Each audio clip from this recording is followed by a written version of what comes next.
public radio is that it allows for more community volunteers to actively participate, and that's a big part about KZFR. And it's more community-based.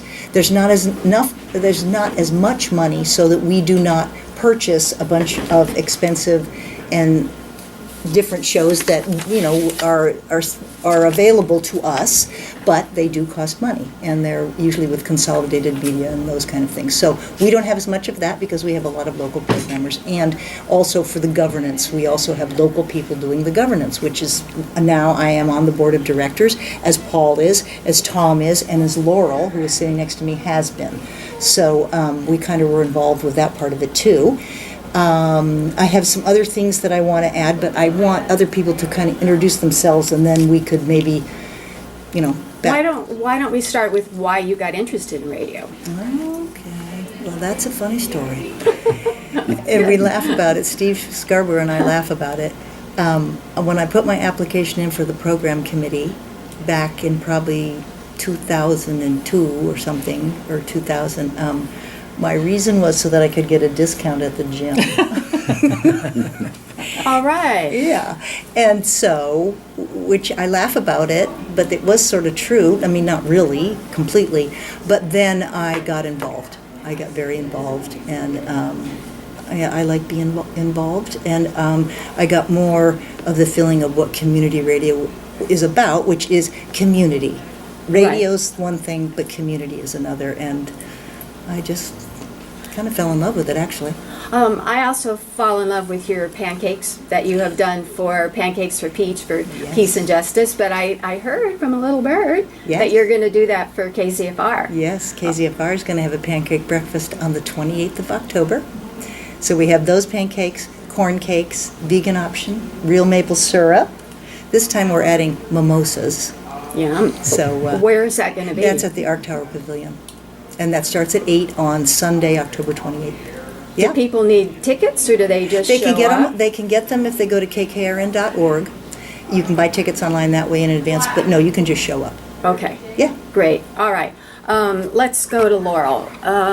How did you get involved in radio? What did you want to have a gym membership? No, I didn't. They didn't have that when I first got involved. We had one where I worked, so You were okay. I was okay that way. But no, actually it was 1994. If you remember, back in 1994, 103rd Congress, the Gingrich Revolution, etc. I'd heard, if you go back to like the early 90s, I had heard community radio. We have been on the air since 1990. So I remember driving around in the early 90s, and I had my radio on, and I was kind of scanning for something, and I heard a children's show. And I thought, well, this is really cool. They have an actual child, as the programmer. And I thought it was really interesting. I listened, and that was my first introduction to KZFR, community radio. Then I tuned in another time in the early 90s, and I heard Dawn Shahar, and she was doing a kind of a spiritual show, which was fascinating to me. I thought, oh wow, what kind of radio station does children's shows and spiritual shows and kind of enlightenment type of programming? And I was I became more and more interested in KZFR. So I started listening to it, and then in 1994, I was invited to come on the Peace and Social Justice program by Chris Nelson, who has been programming that program since 1991 with the first Iraq invasion. And she asked me to come on and talk about what we were doing with the Hunger Action Coalition, which was it was a coalition of people locally, a community coalition of people who wanted to save the food programs, the federal food programs like food stamps and school lunches and the women, infant, and children nutrition programs. So I was on probably 4 times that year on Chris's show, and she finally just said, "Why don't you do this show?" And and I was like totally ignorant, and I said, "Yeah, okay." So I found myself kind of involved in community radio programming. Just kind of, it was not anything I had planned to do, but Chris had another job that was taking her away from her program, and she asked me to actually, host the show. So I had no idea what I was doing, or little idea what I was doing. We didn't have real formal training programs back then, and so I just went in on some music shows, because those are really a little bit easier, because you don't have to talk. You can just play a song if you can't think of anything to say. And so that was a way to meet other programmers on KZFR. It was a wonderful community of people, and it also, I hope, was a way to reach out to the community on social justice issues that mattered to many people in our community, and a way to reach people that commercial radio and even sometimes public radio doesn't reach the community. So that's how I got involved with KZFR. Listeners should know that programmers do the board as well, so you have to learn how to engineer it. Yeah, It was very challenging for me, because you had to learn how to cue up the second turntable while the first table was on air. So thank goodness I never use the turntable. Tom, what about you? How did you get involved? I always listened to the radio when I was a kid, and it being from the New York City area, I discovered fairly early the Pacifica station, WBAI, and that was just such an eclectic mix of social, political issues and music and comedians. And in fact, I happened to hear the actual broadcast when the Saturday afternoon DJ played George Carlin's routine, The 7 Words You Can't Say, Right. on the radio. That eventually ended up going to the Supreme Court, which kind of changed the way, the landscape of radio. Anyway, majored very briefly as a communications major, thinking radio might be in my future, and then put that away and ended up in Chico. And I happened to be working for the Butte Environmental Council and doing their educational programs. And one day Eric Mathieson showed up at the Beck office, which was over on Cherry Street, and he said, I really need some help organizing. I'm trying to put this radio station together. And if you can help me, I just need someone to help me with the PR and the outreach. And you guys have all this information. We knew all the contacts in town for the progressive folks, for the organizations, for the media.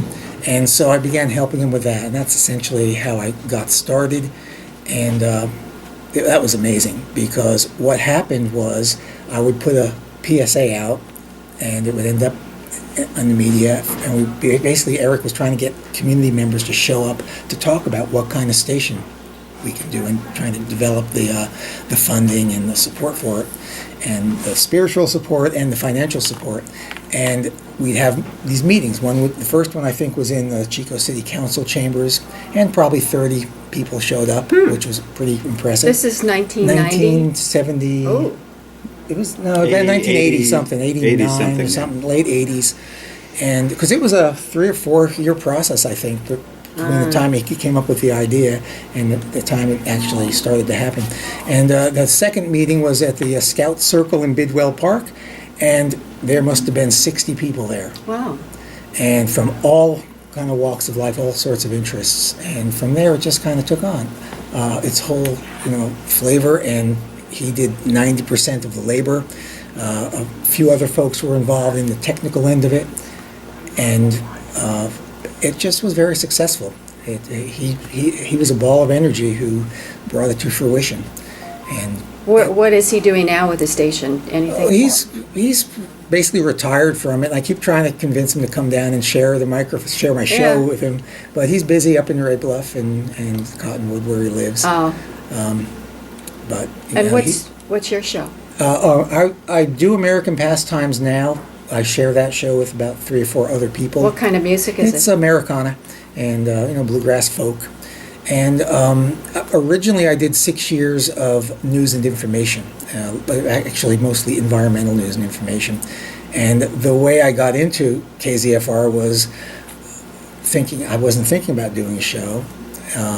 And one day Eric swings by the Beck office and says, "Hey, we're going on the air next week. I need someone to do news and information." And so I said, well, I guess I could do that and so I ended up doing news and information, focused on environmental stuff, and 6 years later, I was still doing it. And the rest is kind of history. I've been here ever since, So you morphed into environmental, into music. Into music, mainly because doing news and information is incredibly challenging, and you invest a ton of time. Research. Getting ready to just put 30 minutes on the air is 2 or 3 hours of intense work. Right. If it goes smoothly. And so after, 6 years of that, I was ready to just spin records.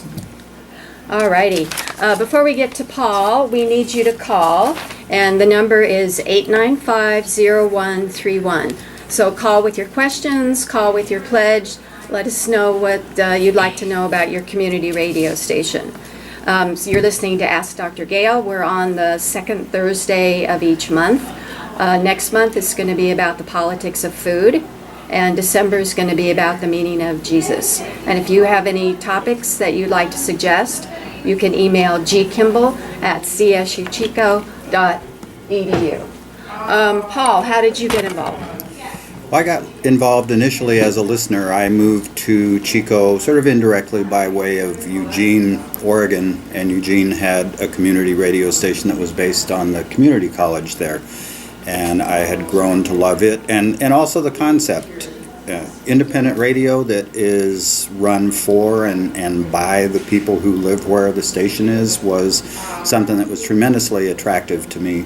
And the station at that time in Eugene was very public affairs oriented too, which was one of the things that I was really looking forward for. When I came here, I dialed around looking for stations, and I quite literally stumbled on KZFR during some music, and I left it on when I heard the word community in their announcement. And I quickly learned the amazing variety of music that comes out through this station then as well as now. And then several years later, I was invited as a guest on a program that was called The Point Is, and Joe Topping was doing the show at that time, and I was invited as a guest to be on his show, and one thing led to another. Joe had ALS, and there are a lot of unsung heroes in this station, many women and men both, people who took the cassettes up to the transmitter and stuck them in the transmitter way up on Nimshu Ridge so we could broadcast. Joe broadcast his show when really he had to have his wife help him spell out what he wanted to say when he could no longer speak. The dedication to that program was just amazing to me at the time. But I was able, with Jimmy Brobeck and a couple of other people, to take that program and do it for a very long time. About the same time, I had been asked to join the board, and quickly was made the treasurer when they said, well, right now we're keeping track of all our money on paper napkins and we'd like to do better. And I thought, well, I don't know anything about treasury, but I'm sure I could do better than napkins. Yeah. And it's been a labor of love the entire time that I've been here. The people that I've met, the things that I've learned, the listeners that I've been able to interact with. It's just, community radio is so very different than everything else that's out there. And we're part of a huge family too. Well, not a huge family, but we're part of a very dedicated family around the country. You just got back from a conference on community radio. What were some of the highlights, what you learned? Yes, Jeannie Trezino, who's on the board also, and I went to the Grassroots Radio Conference, which this year was held at KBOO, or in Portland, with KBOO as the sponsor for it. KBOO, as of this year, is now 50 years young. Wow.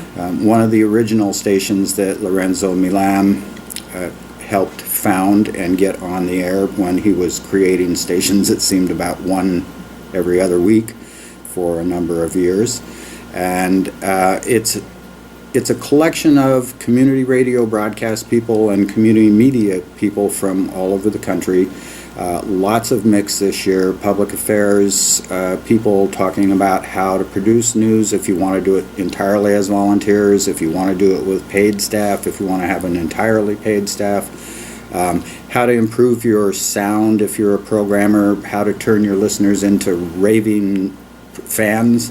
Lots of things on development. You know, one of the things that Bobbi kind of referenced and certainly is true is that it takes money to run radio stations, and community radio stations don't get money by selling ads, and they don't get money from corporations to make sure that their sound goes out the way that those corporations want to have it heard.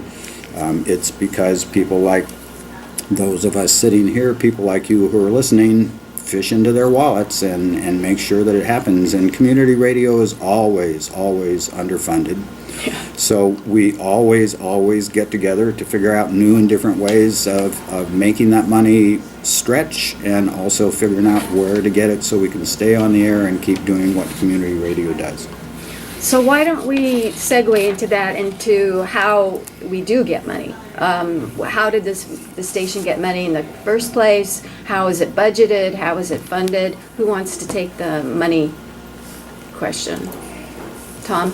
Well, number one, it was the pledge drives, and which in the early days, now I don't know specifically where the funding came from just for the Upstart, but other folks were doing that. Other folks were raising it, and You know, I think Eric kicked down, and then later on we were able to pay there him was back. there was a loan Yeah. involved that about 10 or 15 years later we actually paid him back. Yeah. And but along with that, there was a lot of fundraising going on, and underwriting was a part of it from the beginning as well. Steve O'Brien from Pullins was the very first underwriter. Good for him. Absolutely. And then we had Sierra Nevada in town. They were very supportive. It was something that just gradually happened, and gradually it was built. And Paul mentioned we were running tapes up to the transmitter because we were actually producing shows on reel-to-reel at first, and from a warehouse out by the airport. And you'd sit down at the mic with a small board in front of you and a microphone, and then a big recording device next to you, and you would do your show. And someone would take that spool of tape and run it up to the hill up above Miguel. Oh, so it wasn't live? No. Oh, wow. And it would be broadcast from the transmitter up there. And that went on for I don't know how many years, until eventually we raised enough money for the technology to put together an actual radio broadcast like the real 20th century radio stations do, and which was amazing. It was a great, a great transition that was really celebrated to the. We were just so ecstatic to be able to do that, and it felt like you were on radio at that point. So. What's the budget now? What does it take every year? It's about a $250,000, $300,000 budget. Bobbi, do you know the breakdown?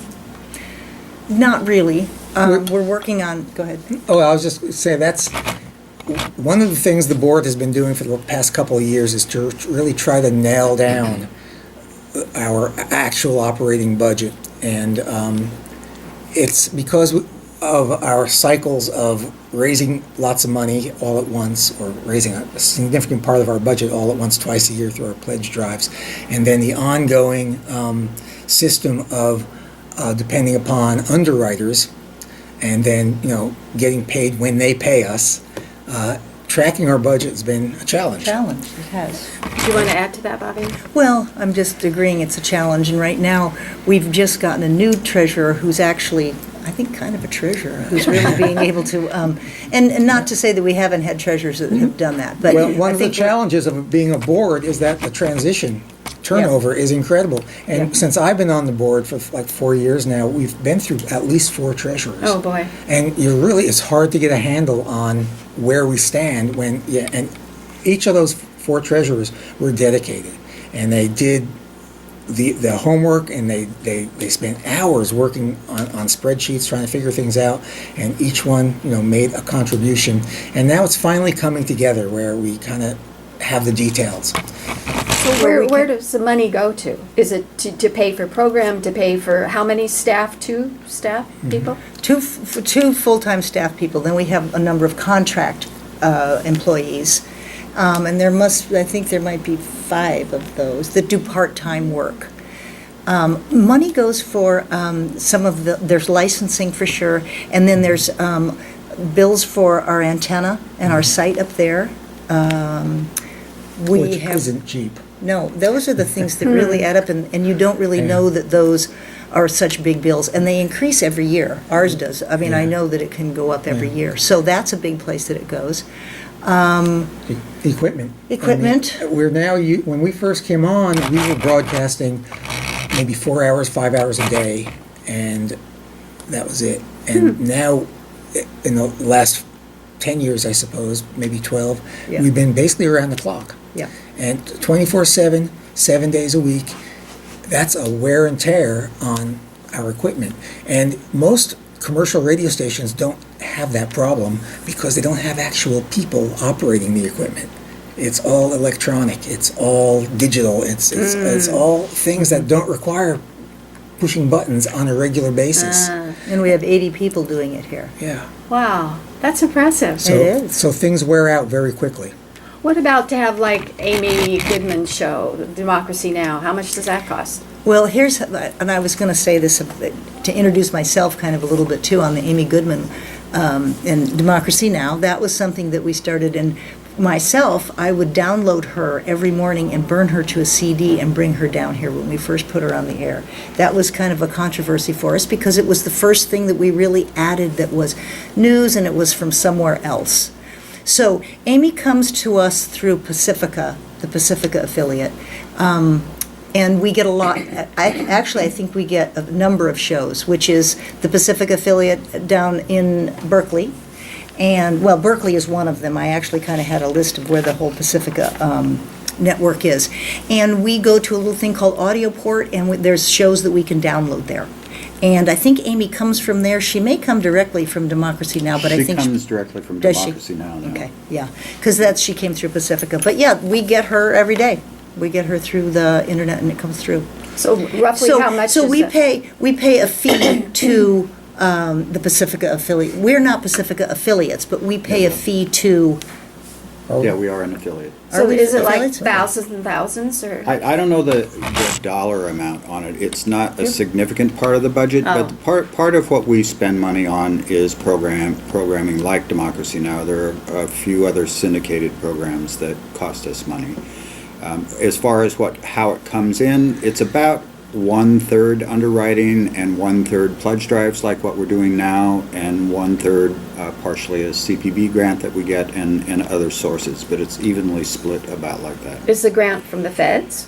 CPB is Corporation for Public Broadcasting, yes. And what do you have to do to comply with their guidelines, I'm assuming? We have to prove that we have local support, and that's based on Arbitron ratings and the amount of money we can raise.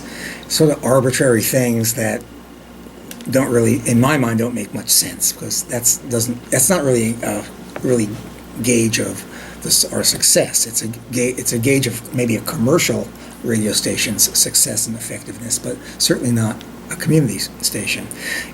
Commercial stations are different because they identify a target market and audience. Like country music lovers? Absolutely. And even then, it becomes even more fine than that certain types of like music. young country music Absolutely. lovers. By age and by the type of music that they were, and that's what they broadcast 24 hours a day, 7 days a week.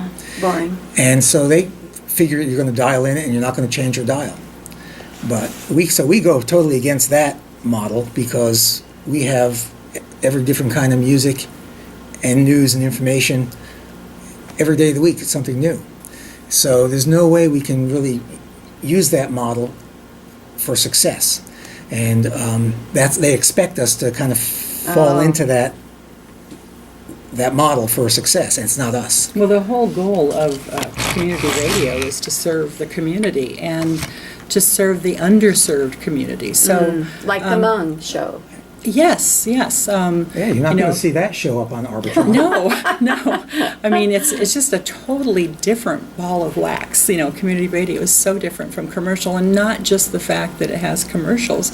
It's who, as Tom was saying, they target the listeners and then their commercials are aimed at the listener target that they have. And we target, if we target anybody, it's the community. It's, we are the community, and we are speaking with the community through community radio, and that's the way it is all over the United States. And community radio is worldwide too. I mean, you go, it's amazing. Some of the community radio stations in other countries are just absolutely, they are revolutionary. And they're necessary. They are. Yeah, I know. They There's are. like young women's shows in Nepal and Exactly, and Central America, they regularly have the stations raided and shut down by the governments who don't like the idea of local folks actually organizing around people speaking over the radio. Right. So. Yeah, community radio is a movement. I mean, it really is. It's global. It is. Well, it's a movement in our communities. It's bringing our communities together to dialogue, to talk, to experience things you can't experience otherwise on commercial radio and to a degree on public radio. I mean, I think I read somewhere that it was true community radio is 90% community and 10% radio. It's really about the community, for the community, and it is the community. It's us. We are all volunteers. The programmers on KZFR and most community radio stations are all volunteers. Darling listeners, please call 895-0131. We need to hear from you. If you have questions, comments, they can bring the people are waiting for your call. Make them happy, make us happy. And you're listening to Ask Dr. Gayle. We're on the second Thursday of every month, KZFR. How is the station governed? What if someone wants to offer a show, or who do they go to? How does the board work? You want to take that, Paul? Sure. So the station is governed by a board of directors and has, as we talked about before, some paid staff and an amazing variety of programmers. And the board is elected, and it is elected in thirds, so every 2 years a third of the board is brand new. Anyone out there who gets the radio bug, you can get into community radio just about as far as you want to get into community radio. You can turn the dial on and listen, or you can turn your phone on and listen, or you can come down here and become a programmer, or you can come down and get involved in the governance of the station. For many years, the station was almost entirely run by volunteers. I think we had one paid staff who kept the office open, starting about 95 or so. And she was half-time. Yeah, and other than that, all by volunteers. Even the basic business work of the station was done by the volunteers and by board members. And then once we converted to a paid station manager, some of those things changed. Certainly the responsibilities of the board changed at that point, and we became much less involved in the day-to-day operations of the station, and made it easier to also be very involved in the policy and institution development of the station. So the board is elected, and during those volunteer years, we also had a program. It was called a program council at that time, and they were the entity within the station who really had the responsibility and the direction to make sure our air sound was good, make sure our programming sound was good, to decide where in the 24 hours and 7 days a week that we were broadcasting at that time the shows would go, how to replace them, how to encourage people to come in and become programmers. And train them. Yeah. Yeah. So a little bit of history for the station. In 1990, when it first went on the air, I think it was in July of 1990, the station was on the air from 3 o'clock in the afternoon until 10 in the evening, and it was only on the air from Monday through Saturday. If you look at the schedule back then, the schedule shows all these programs during those hours that were on, and on Sunday it says transmitter rests. So that was what we did on Sundays. By 2000, we were every day of the week, and we had expanded to 6 a.m. to 10 p.m. And throughout that time, there's always been some public affairs. There's always been kind of a scattering of syndicated public affairs programs.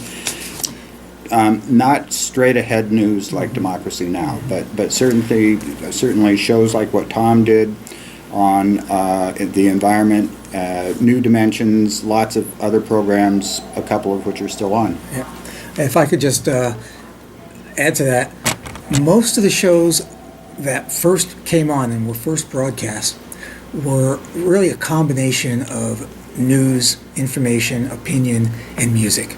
I think most of the original folks who showed up at those early meetings were all people who were highly motivated politically and socially to get word out there of whatever their issue was, whatever their cause was, and they saw KZFR as a mode to do that.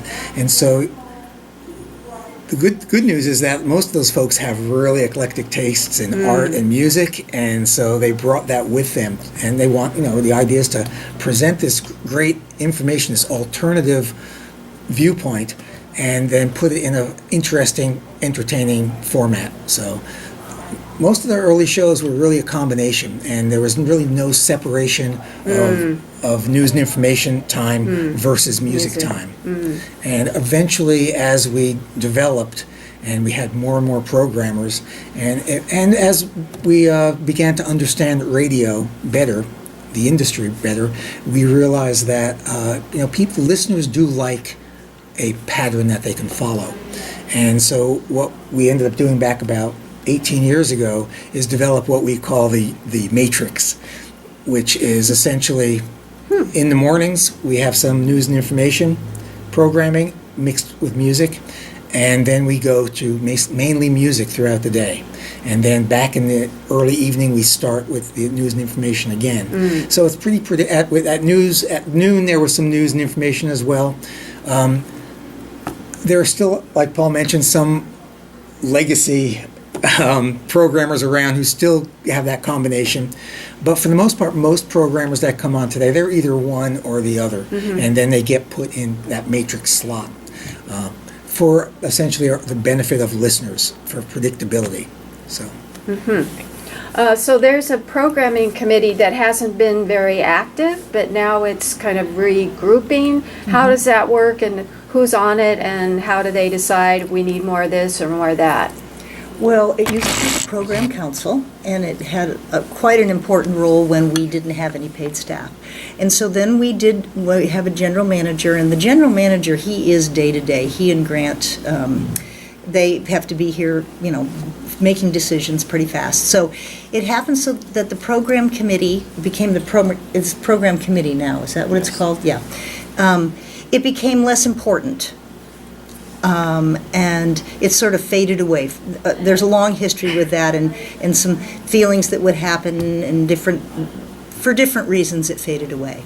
And so now with a new board, and actually I was just looking at this new board that just came on, my gosh, 3 or 4 months ago, it's quite a new board. We've decided to reinstate the program committee. So at this point, we have had an election. You have to have programmers, and so we've done that. We have an election that is complete, I think, on the programmers, and what we're looking for, perfect opportunity, is one more community member to apply for that committee. Oh, good. Because there's rules and balances on how many programmers and how many community members, and we do need one more community member to start that. We'd like to start it at the beginning of December if we can. So people don't need experience, they just need to be interested in Just KZFR. interested. Yep. And if someone wanted to be on the programming committee, how would they Do that. make that If you contact? go to KZFR.org. I think it's under either you can go and you'll see Board of Directors. There's applications that you can click on. And the program committee does have one on there.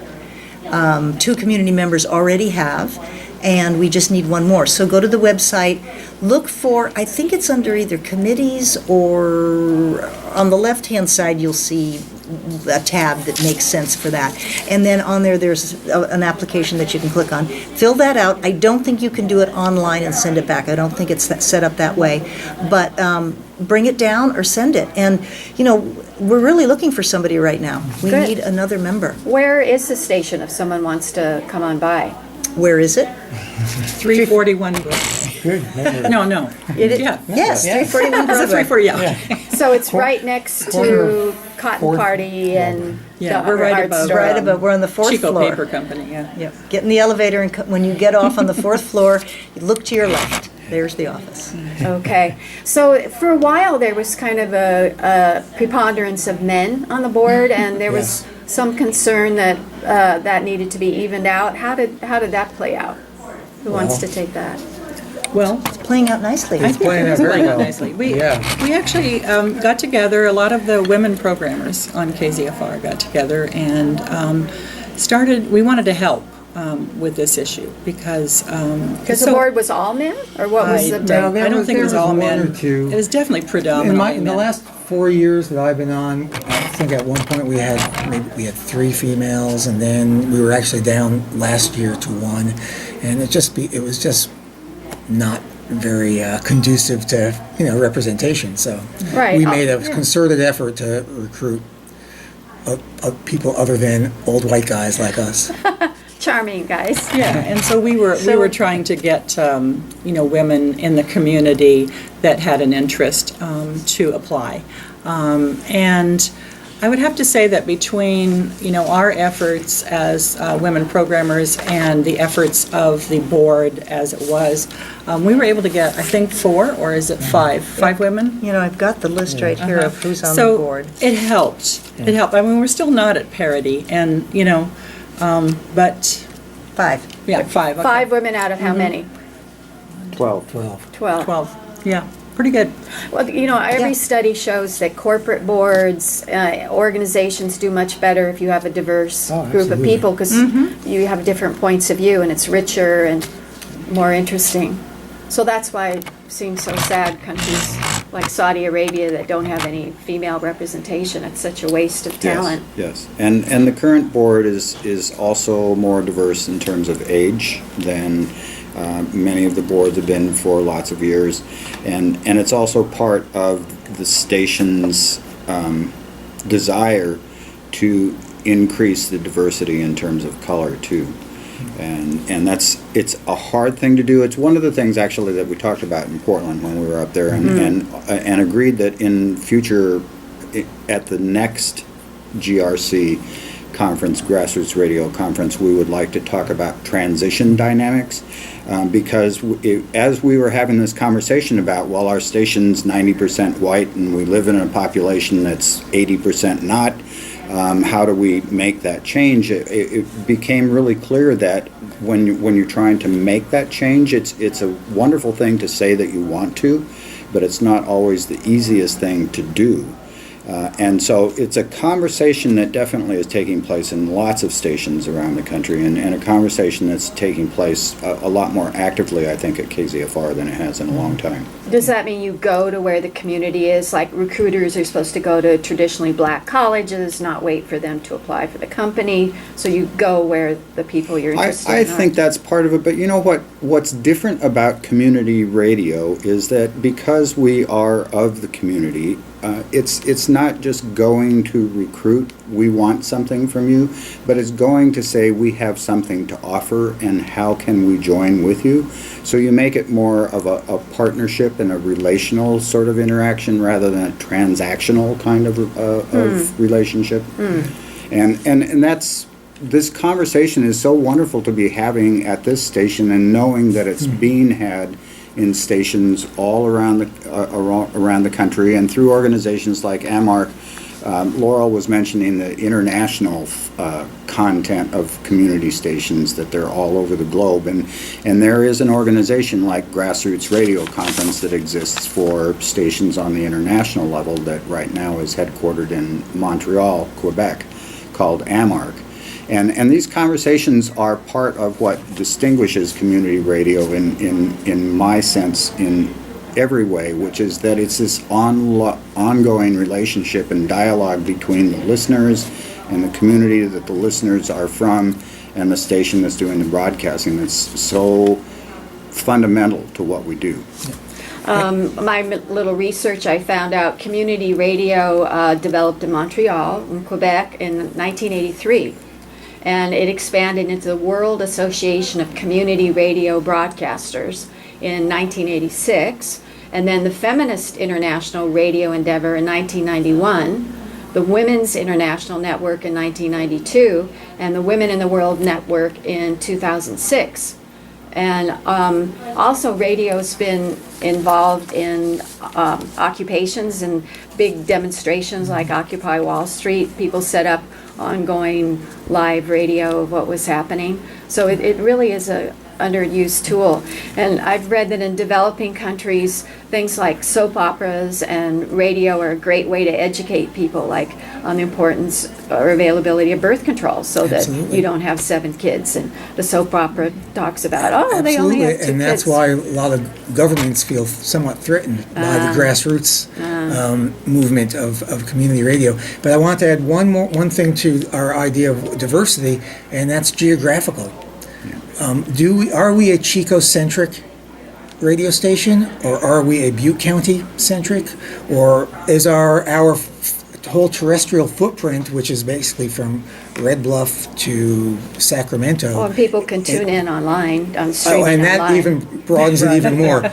But based on our terrestrial footprint, our broadcast capabilities, should we have representatives from those other populations? This goes from Sacramento to Reading? You can get Well, no, not not to Reading, Reading. to Red Bluff. Red Bluff. And not necessarily to Sacramento all the time, but Not yeah. all the time, but on a Yuba good City. day. Yeah, Yuba City City. for sure. All there. Oh, so we need to hear from you. Are you in Yuba City? Are you maybe in Sacramento? Or are you someplace else? You got to give us a call, make a pledge. And I know personally there are some listeners out there who live in Colusa and in Williams and 10 years of working down there. I know you're out there, so give us a call and Call remind us. us where you are. Yeah, tell us where you are, and if you have any questions or comments or ideas for programming, call 895-0131. 895-0131. We'd love to hear from you. So I know there's also youth radio that's based in Berkeley. I wonder what kind of outreach, when we're talking about diversity, there is to youth, and if there's any piggybacking with the Chico State radio stations. I think they're plural. Well, as the board has been discussing reaching out to young people, we've been thinking in terms of technology, because how many young people turn on the radio? Right. You know, it's their phones, Right. it's all the other types of Podcasts. of technology that they're utilizing. So that means that one of the things that we have to do technologically is really ratchet up and get into those other types of technologies. Make podcasts. I mean, a major step for us was archiving shows, because that's programming on demand, Right. which is what most people, especially young people, want. So we have to make the move technologically, I think, in order to embrace young people and younger people. And it's not necessarily the music we're going to play or having a talk show with a bunch of kids, Which I've done.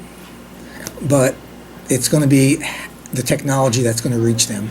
So Grant said that podcasts are really difficult to do. So have you figured a way to make it so it's not so difficult to turn our shows into podcasts? Pacifica Network is right now just started a pilot program that's going to run for 6 months on developing podcasts as part of the stream that community radio stations can put out. So it's available to us as an affiliate to join in that, both with putting content out on podcasts and also learning the process. It's an interesting thing. It is complex and complicated in different ways because it's a different kind of technology. But there are some advantages to it, to community radio stations too, in the sense that podcasts are still regulated in terms of licensing. You know, we have to do this reporting thing for music on the station because of music licenses, basically. And podcasts, because they're still considered distribution, are still have to fall under those licensing things. But there's a lot of other things involving fundraising that podcasts do not have to follow the narrow sort of descriptions that a typical 501c3 has to follow in fundraising. And so that's an opportunity for community radio right now to be able to look at the financial parts of it as well as the technological parts of it. And Pacifica is very interested in having community radio stations join in on this pilot project that they're doing. Great. That's good news. Let's thank our underwriters, speaking of money. Ask Dr. Gayle is made possible by the generous contributions of KZFR supporters and by Turner Chiropractic, providing chiropractic care for adults and children. Turner Chiropractic treats injuries related to car accidents, headaches, neck and back pain, and other conditions. Turner Chiropractic has been proudly serving the Hmong community for over 12 years, and they're located at 1324 Mango Avenue in Chico. You can also reach them by phone at 342-2111. And just a reminder, you can call us right now and make a pledge and give us your background number. Call 895-1114. That's for people who want to get on the air if they have a question. 895-1114. Okay. The 895-0131 is the pledge line. I just wanted to interject right here. I'm sorry. Go ahead. That I just think it's so cool that today it was announced that, you know, the Chico News and Review Best of, that KZFR has once again been voted the best of Chico. I know that goes towards the Chico-centric nature. Oh, good. But the News Yay. Review is, you know, pretty much up and down our terrestrial footprint as well. But so exciting. And so, I mean, I think, and the diversity of the programming is absolutely incredible. I mean, when I first started programming here, we had Gregorian chants and we had the children's programming. It was breathtaking, you know, the diversity of the programming here. So there's something for everyone on KZFR, and there's a place for everyone to become part of this community radio station. One of the ways that you can do it is right now calling and supporting this programming that Gayle's doing at 895-0131. Great, thank you. Ask Dr. Gayle is made possible also by the law firm of Peters, Habib, McKenna, Jewel Rhodes, and Cardoza, LLP. They specialize in civil litigation and criminal defense, with an emphasis on personal injury and real estate litigation. Serving the community for over 100 years. I always think these are very old attorneys. The law firm of Peters, Habib, McKenna, Jewel Rhodes, and Cardoza, LLP, is located at 414 Salem Street in downtown Chico, and their telephone number is 342-3593. The Ask Dr. Gayle shows I videotape, and I put them on my YouTube channel, so you can just Google YouTube, Gayle Kimball, Gayle Kimball, and you can see the video of the past panels. And next month, the second Thursday of the month show is on the politics of food, and the December show is going to be about the meaning of Jesus, because I like to do that for Christmas time. So if you had a magic wand and had a big pot of money come in from some fabulous donor, what would each of you do to augment the station? Laurel, why don't we start with you? You're Santa Claus. A Mrs. big Santa Claus. pot of money, you Yeah. know. I actually don't think in those terms. I think of a big pot of wonderful people, you know, volunteers, a big pot of energy, a big pot of, just great programming, and programming that is oriented to the community and to the underserved community. But so it's probably not. I'm probably not a good person to ask. Maybe training for volunteers. Yeah, or- training. Okay. Bobby? Well, I have, from years back, we worked on this pretty hard, and that is a news department. And we had a time, Rick Carr and myself particularly, really, we did some fundraising. We wanted to earmark the money for that, and we just never could get that up, because to have a news department, you really need to have really a full-time person.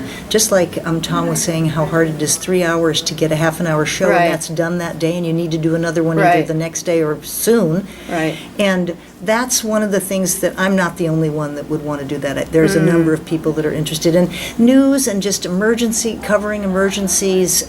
Local news, Yeah, global news. Yep, just having someone to be able to pull that together, because that is a full-time and difficult job. And people will say, well, why don't you do, there's a lot of why don't you? Well, that boils down to staff, and that's one of the things that happens sometimes is, even our committees, we have a committee, I was thinking about this when we were talking about, called the CAB committee, which is the Community Advisory Board, that does what we were talking about earlier, which is try to figure out what the community needs and wants and how to get them on the air and to get other people involved. But it just takes so many volunteers to show up and actually do the work, that some of the things you need to pay people to do it, not the Right. cab, but like I said, it goes along with some of the things that we could do at the station better if we had some paid staff. So is that an active group, the community volunteers? Yes, it is. Actually, Paul can talk to you. It's an active group if you call me. Oh, so do you want to give a number? I'm definitely recruiting for a community advisory board, and we would like to have as many communities as possible represented. And the way that we've envisioned structuring this to make it easier is that we can have a community advisory board meeting electronically, which makes it possible for people from Yuba City and from Williams and from You could like outlying Skype areas or something. be able to participate. And the idea is that the Community Advisory Board is an organization from communities in our listening footprint that let the station know what they want, what they need, how they would like to have it done, the sort of direction kinds of things. And so I'll put out my number, area code 530-321-9646. You can also contact me, Paul at KZFR.org. And since I'm on the board, also just send a note to the board. And I will make sure that you hear back if you are interested in the Community Advisory Board. Great. So there's all kinds of opportunities we've learned about in this hour for people who want to get involved with the radio station. And you don't have to have any background or whatever.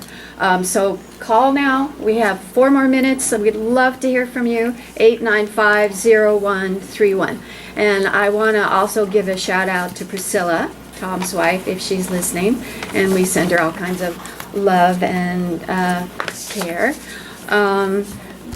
Paul, you didn't get to say what you do if you had a big pot of money for the station.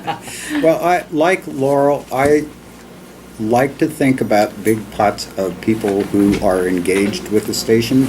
I also know from having done public affairs that there are some things that just don't work very well entirely as volunteers. Right. Because of continuity and longevity kinds of things, if nothing else. And, Yeah. and they're a whole lot of work.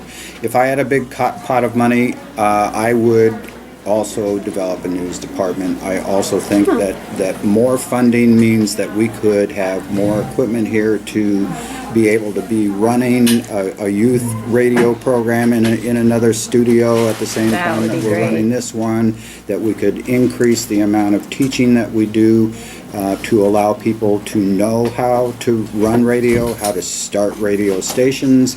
This doesn't have to be the only thing that people know as far as a radio station. All of that, if we had more money, we could certainly do much more outreach with the communities that we broadcast to and ultimately that we serve.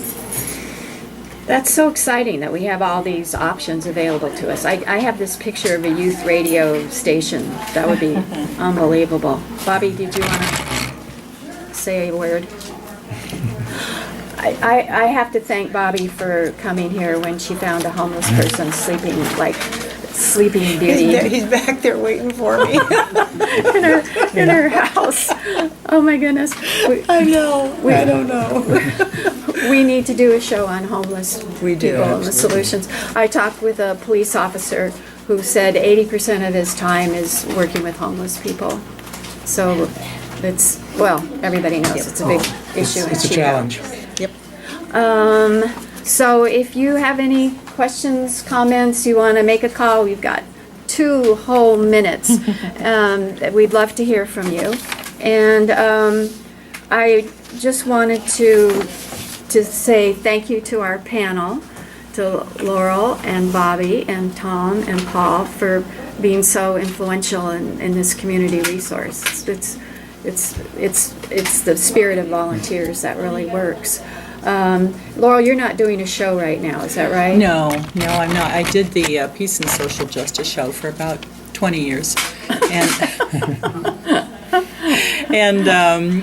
And then I lost my voice for about a year or so, and you can't really do.